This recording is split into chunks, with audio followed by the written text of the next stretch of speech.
মাল ব্লকের Damdim petrol pump সংলগ্ন বৌদ্ধ মন্দিরের সামনে দাঁড়িয়ে পড়ে একটি বুনো হাতি, আর তা লক্ষ্য করে ভিড় জমান সাধারণ মানুষ থেকে পর্যটকরাও।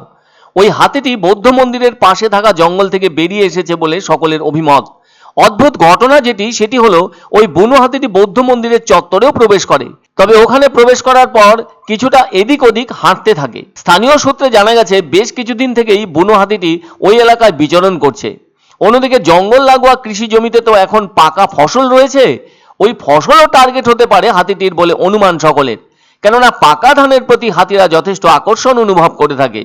তবে হাতিটির উপস্থিতির সংবাদ বন দপ্তরে যেতেই ঘটনাস্থলে চলে আসেন বনকর্মীরা।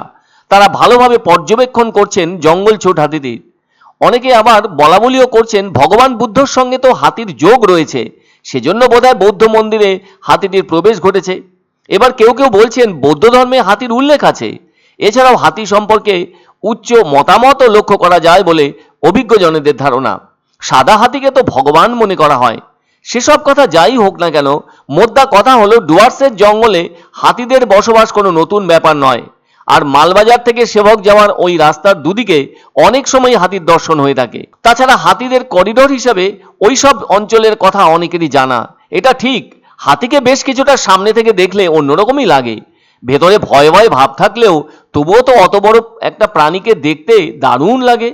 তাছাড়া ওখানকার বাসিন্দাদের চোখে তো প্রায় সময়ই হাতির উপস্থিতি লক্ষিত হয়, তবুও তারা হাতিটিকে দেখতে পেলে প্রাণ ভরে তা দর্শন করে নেন। তাদের কাছেও এদিনের হাতি দর্শন যেন নতুন বলে মনে হয়েছে। আর তাদের সাথে পর্যটকদের বিষয় তো একটু অন্যরকম, কেননা তারা তো অন্য জায়গা থেকে বেড়াতে আসেন ডুয়ার্সের প্রাকৃতিক সৌন্দর্য দেখার জন্য। সেই সব সৌন্দর্য দেখার ফাঁকে হাতি দেখার সুযোগ যদি ঘটে যায় তাতে যথেষ্ট খুশি হবেন তারা, আর সেটাই হলেন এদিন। ফলে যেখানে হাতিটি অবস্থান করছে তার চারপাশ দিয়ে হালকা জঙ্গল রয়েছে, সেখানে রোদের আলোও ঠিকরে পড়েছে। আর ওই বুনো হাতিটির সামনের দিকে একটা নালা ধরনের জায়গা রয়েছে। ওই নালার এপারে উঁকি ঝুঁকি লক্ষ্য করা গেল মানুষের। তারা অবশ্য তাদের মোবাইল ফোনের মাধ্যমে ওই জঙ্গল থেকে বেরিয়ে আসা হাতিটির ছবিও তুলে রাখছেন। তবে ওই সময় হাতিটিকে একটু শান্ত থাকতে দেখা যায়। অবশ্য এক জায়গায় বেশিক্ষণ থাকতে কারই বা ভালো লাগে, ফলে ওই হাতিরও ভালো লাগার কথা নয়।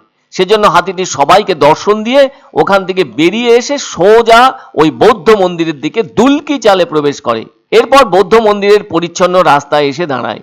এক বৌদ্ধ সন্ন্যাসী হাতিটির ভেতরে ঢুকে পড়া দৃশ্য প্রত্যক্ষ করতে থাকেন। এদিকে জঙ্গল থেকে বের হওয়া হাতিটি যেন বৌদ্ধ দর্শন করতে ওই বৌদ্ধ মন্দিরের ভেতরে প্রবেশ করেছিলেন বলে অনেকের ধারণা।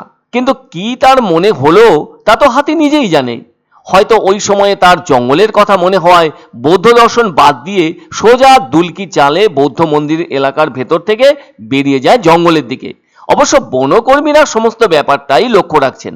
आज तो यहाँ पे मैंने डेली ये हाथी सुबह को आ जाता है 8 बजे तरफ, और इसे शाम तक रहता है ये अपना हाथी। आर्मी लोग केला गाछ खा के यहाँ फेंक दिया हुआ है, तो वही खाने के लिए आता है। अच्छा अच्छा। পছন্দসই সেরা খাবার খেতে হলে সোজা চলে আসুন রুচিসম্মত আধুনিক মানের রেস্টুরেন্ট রাজদরবারে, কেননা এখানেই আপনারা পাবেন ভোজনের রাজকীয় অনুভূতি। শুধু পুজোর সময়ই নয়, সারা বছরই রকমারি খাবার সরবরাহ করাই এই রেস্টুরেন্টের আভিজাত্য। আমাদের ঠিকানা রাজদরবার, রাহুতবাড়ি, বাবুপাড়া, জলপাইগুড়ি। ধামাকা ধামাকা ধামাকা, সানরাইজ মার্বেলের নতুন শোরুম শীঘ্রই আসতে চলেছে জলপাইগুড়ি গৌরীয় মঠের পাশে নতুন করলা সেতুর কাছে। এখানে পাবেন আধুনিক টাইলসের রকমারি সম্ভার। এক অন্য অনুভূতির স্পর্শ পাওয়া যায় রয়কো ব্র্যান্ডের গেঞ্জি ও জাঙ্গিয়ায়। তাই ছোট বড় সবার পছন্দ রয়কো গেঞ্জি ও জাঙ্গিয়া। প্রস্তুতকারক জয়মনি হোশিয়ারি, কলকাতা। আনন্দ সংবাদ, আনন্দ সংবাদ। 30 বছরের নির্ভরযোগ্য প্রতিষ্ঠান ইন্দ্রমণি রাইস মিল। আমাদের কয়েকটি জনপ্রিয় ব্র্যান্ড হলো তাজ, বরলি, খুশি ইত্যাদি। আমাদের ফ্যাক্টরি আউটলেট সিজি ট্রেডিং কোম্পানির দিনবাজার এক্সিস ব্যাংকের পাশে জলপাইগুড়ি। এখানে সুলভ মূল্যে গুণগত মানের সব ধরনের চাল পাওয়া যায়। Phone number 9547029475।